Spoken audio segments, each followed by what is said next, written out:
the speed and rate of climate change is much faster than that we have experienced.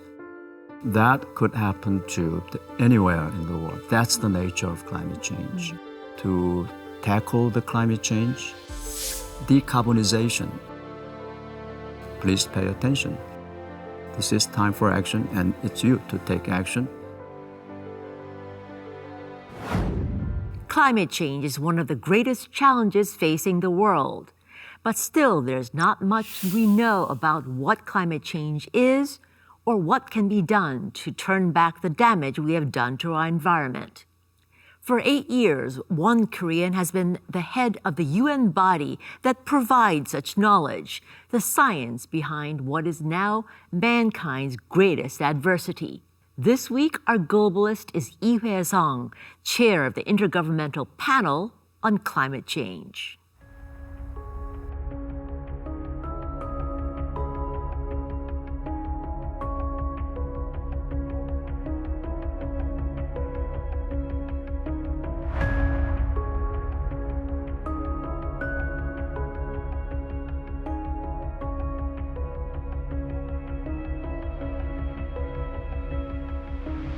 The clock is ticking. We are in the fight of our lives, and we are losing. Greenhouse gas emissions keep growing. Global temperatures keep rising. We are on a highway to climate hell with our foot still on the accelerator.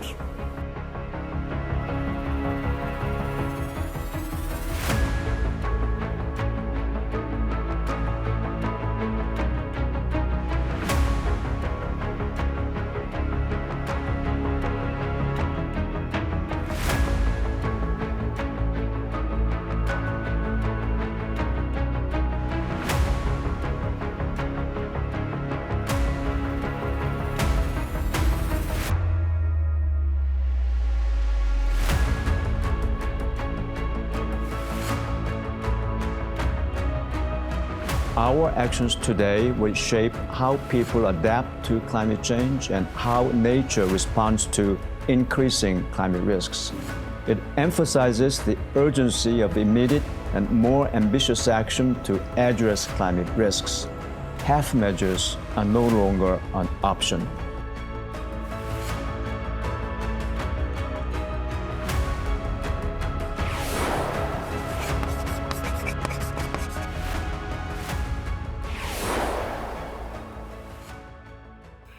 So, welcome, Mr. Lee, to our first show of 2023.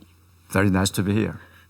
You are the world's premier expert on climate change and the science behind climate change. So, let's start off with really trying to understand what we're talking about when we talk about climate change. What is the impact of climate change? What are we fighting against?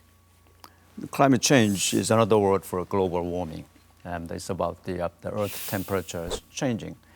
And we know that the human beings have been accustomed to certain climate, certain weather changes, but our civilization or lifestyle were constrained by the climate we are under. And what scientists found was that the humans affected the level of global temperature. It is a phenomenal thing, and humans are able to affect Earth temperature, but that's what's happening now. So there's temperature increase, and as temperature increased, various other dimensions of the Earth climate system changed. Sea level rose, and the extent of the ice sheet decreased, amount of glaciers decreased, and the oceans also warmed, and also the acid content of the oceans increased. All kinds of adverse things that impact negatively on our life system has happened.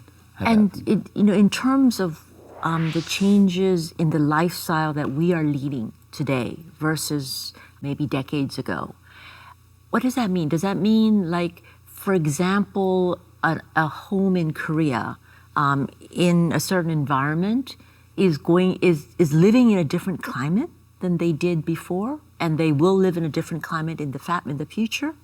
Well, let me give you an example. We all know that several months ago, Pakistan has a tremendous flood. And 1/3 of the country was under the water. And that sort of thing could happen to anywhere in the world. That's the nature of climate change. Now, if similar level of hazard occurred in, let me say, in the developed world, then the characteristics of damage may be different from those we have seen in Pakistan. And what's important is the best way to ameliorate those negative impact of climate change is to reduce the greenhouse emissions as much as possible. And the important thing is that the rate of climate change is much faster than that we have experienced so far. So when you talk about the floods in Pakistan, or I guess the cold wave that we saw in the United States, even in developed countries recently, are much more severe and much more likely to happen today than they were ever before, because the world is, I guess, warmer than it used to be. Exactly. The frequency and severity of those climate extremes will increase and have increased. Okay, so but then the answer is not beef up protection against floods or make sure more people have access to heat in the United States, but to lower the global temperature? All right. You have to limit the global temperature, and it's already past that we are not able to reduce the global temperature below 1.1 degrees. No matter what we do right now, the IPCC report clearly indicated that for the next several decades, global warming will continue, and sooner or later, the world will face the average temperature of 1.5 degrees. That's average, which means some region that will experience higher temperature increase than 1.5. And for instance, the regions in the polar area, the increase in temperature will be much, much larger than 2 or 3 times than 1.5. So inevitability of our facing the increased temperature for the next several decades means that we have to adapt to the rising temperatures. Therefore, we need to have various methods to prevent the flooding in areas, as well as we have to take many measures to adapt this rising temperatures.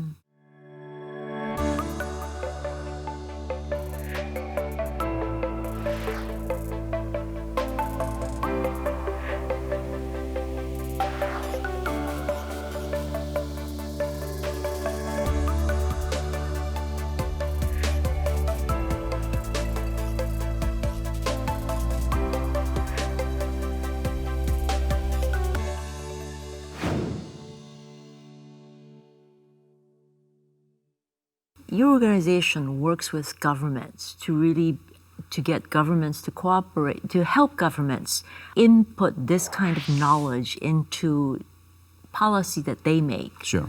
How well are governments cooperating? Well, it is very important that the government has to establish policies to ameliorate these carbon emissions. This summary for policymakers are to be approved line by line by our member governments in a plenary. I see. So it's a line by line, which means word by word approval, consensus. It is a consensus process, not a majority voting consensus process. The reason the government approved line by line summary does not mean that government approves the science, but government approves the summary put out by the scientists, which scientists believe relevant for policymakers. So the IPCC summary for policymakers implies the ownership, co-ownership between governments and scientists. That's the uniqueness of IPCC report summary for policymakers. So it implies that the governments have agreed that this is a joint assessment report between the governments, joint summary between the scientists and the government. Right. So in a way, it sort of implies that they have acknowledged that this is what needs to be done or what was behind climate change. Right. They acknowledge that this is the science that policymakers must heed to. Yeah. And governments as well. Oh yes, government. Sure, the government. Because they've co-signed it, the summary. Right, they agreed. Why is it then? I feel like there are governments, or there are some leaders who are still not completely on board with climate change. You know, I can't say in this day and age they're complete climate change deniers, but they don't seem to be completely on board. Why is that? Well, skeptics is not a bad thing, you know, and science, by the way, the scientific process is the iteration of answering skepticism. And we wish to say one day that, gee, you know, as a result of a thorough scientific investigation, we found that the climate change is not a real problem at all. If that is a scientific result, that will be much better, you know. And what I'm saying is that skeptics is a fundamental process of getting near to the truth. And deniers in the political communities, that's always happens. And you know, nothing new for science? Not at all, not at all. But science is there. Yes, we always tell the governments that, please pay attention. And action, this is time for action, and it's you to take action. And science has said clearly, you know, that these are the actions you take. What we provide is a menu of actions, and so governments can take and choose of those options that they deem suitable for their own domestic circumstances.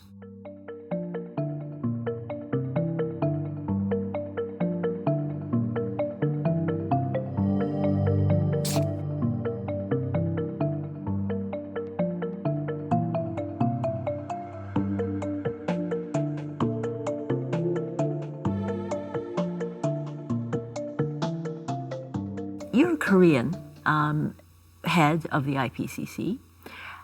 As a Korean, how do you assess Korean government's role in the IPCC or the climate change? Let me tell you this: the decarbonization goal and process was exactly although it's a different name, although the strategies and the programs that Korea has pursued for the last 3 decades, 3 or 4 decades. Korea didn't have any fossil fuel resources in this peninsula. None. None. And therefore, to support the economic development, Korea was very intent on diversifying energy sources and improve the efficiency of energy use, and also to try to find new alternative ways of producing energy. And you know, Korea has been a very successful country in supporting economic development in the most energy efficient process. This country has very strong in nuclear energy, very strong in natural gas, and also this country has a huge capacity of refining. So the Korea's economic development and energy development were exactly, when I see it, the pathway that the current decarbonization, the global community would like to have. So the Korea is in the best position to you know, to be ahead in other countries. I guess Korea, it wasn't because of climate change per se, but because it needed to make the most of every drop of oil that it bought and every amount of energy or resources that it got, so that it had to be more efficient. It had to be, find ways to use it and no losses. Yes. Find a way to use it in the best manner possible. Yes. So ultimately, it sort of fit the answer to what countries need to do. Yes, that's you just summarized very beautifully.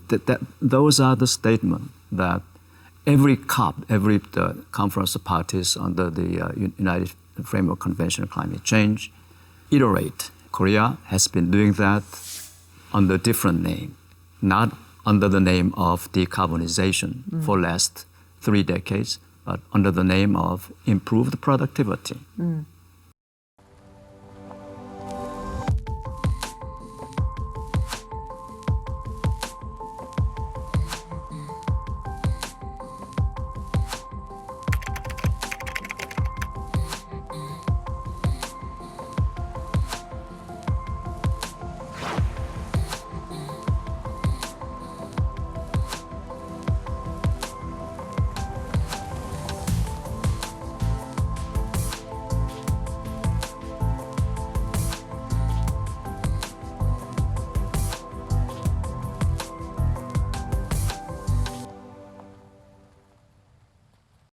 So you have been the head of IPCC now we're going on to about 8 years. Right.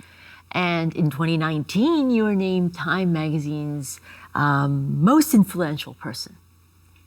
What impact do you believe you have had in climate change? That's a very difficult question. Well, I have tried to expand that idea of linking the global public interest to the mechanism of individual decision-making process. The individual, like the choices I'm making. Yes. And can you say that the choices you make today is compatible with the global goal of net zero by 2050? No one can say positively to that because there's no link. No link between what I do today and the global goal of achieving net zero by 2050. So there's nothing that tells me if I used a tumbler instead of using a paper cup that I have helped the world head toward net zero. It's not really a sign that's directly that I'm getting. All right, in terms of tumbler or the paper cup, what we need to see is the life cycle emissions of carbon dioxide from tumbler and from paper cup. And I haven't seen any scientific data looking into that life cycle burden, life cycle footprint of any items. We see carbon emissions of certain activity like driving or flying airplane or vessel. But what we need to see is again, the cumulative life cycle carbon emissions of the certain assets, or certain equipment, or certain activities. That makes the problem very difficult. That makes it. So the goal of that would be to ultimately change my behavior so that every time I'm tempted to, I would not even look at a paper cup, so that it would allow me to make an informed decision. Yes, and let me give you an example. Every day we purchase things and throw away, and we make our consumption decisions using a variety of criteria. And one criteria is price. If that price includes the cost of carbon emissions, the damage that CO2 inflicts on Earth, on us, on others, and also I make my consumption decision on the basis of that differences in carbon prices, then theoretically I can say that my decision would be in line with the global goal of decarbonization, because I will stay away from the product or services with high carbon emissions. Yeah. So that's one hypothetical examples. Hypothetical. In other words, there must be some way to link the goal of achieving the public interest, which is in this case a global decarbonization, and the decision I make every day, so that the aggregation of all individual decisions turned out to be exactly in support of the global goal of carbon neutrality by 2050. It sounds like it makes perfect sense. How closer are they today? Should I say, how far away are they today? I think so. One must be very patient. And the problem is that the climate change will not wait for us for additional time. Yeah. And we have said that the window of opportunities is closing very rapidly, which is true. And I mentioned about the carbon neutrality within 3 decades. That means our emissions of global greenhouse gases should decline from yesterday, really. And it has to decline right now. I've heard many young people talk about how discouraged they are, how they're apprehensive they are about the future. You've met with a lot of young generation, future generation. What do you tell them when you hear them talking about the gloomy future that we have left them?